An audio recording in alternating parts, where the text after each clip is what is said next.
Well, let's get more on what conditions are like inside the Gaza Strip. I'm going to bring in Dr. غسان Abu Sita. He's a British-Palestinian surgeon who is working at the Al-Shifa hospital in Gaza City. He was at the site of the Al-Hali hospital blast on Wednesday and operated on some victims. Dr. غسان, great to see you again and see that you're well. Just give us a sense of how everyone is coping in the wake of that blast. What kind of injuries you have been seeing?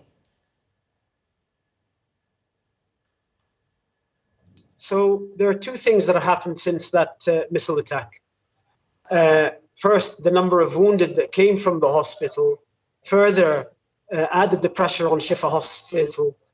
A lot of these wounded were critically injured. I brought back a young man with a shrapnel in his neck, and he's now in intensive care, and there are 10s like him. And the hospital had to be evacuated, and so its patients have been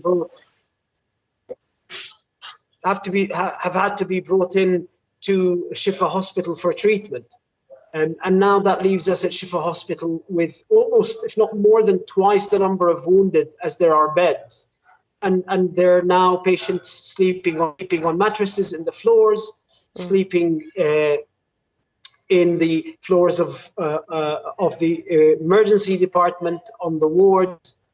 The situation in terms of overburdened system is crushing the health system in Gaza, particularly in Shifa. The last time you and I spoke, you told me that the health system was starting to disintegrate. I mean, you said you were given gallons of chemical disinfectant that were used in the 70s and the 80s to sterilize equipment. What is the situation like right now? How do you carry out surgeries?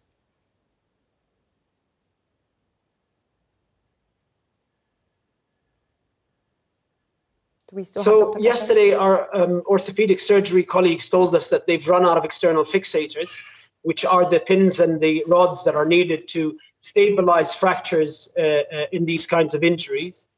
The water pressure in the hospital can no longer support the sterilization machine.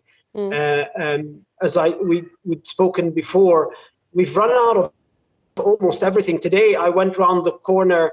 There was an open corner shop, and I bought vinegar to treat some of the wound infections. And, there's a type of bacteria that affects these wounds called Pseudomonas, and we've run out of the solutions to treat it, and the old treatment for it was vinegar.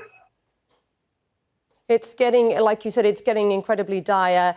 What we're hearing, some sort of glimmer of hope in terms of aid going in. We don't have an idea when that will be, but we're seeing small steps, Doctor. What do you need right now? What is the most urgent need?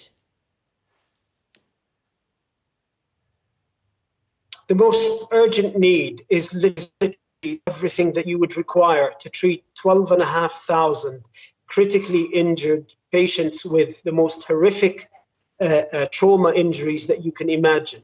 And so everything that you would need for an intensive care unit, everything that you would need for an operating room, fracture equipment, dressings, fluids, gauze, the whole system is disintegrating.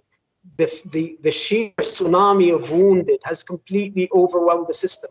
Before the war, Gaza had a total of 2,500 beds. We now have 12,500 wounded. You can imagine the discrepancy between the capacity and the demand at the moment. Dr. غسان, thank you for taking the time to speak to us. I know how incredibly busy you are, and thank you for your work. Dr. غسان there, speaking to us from inside Gaza City. Thank you, Doctor.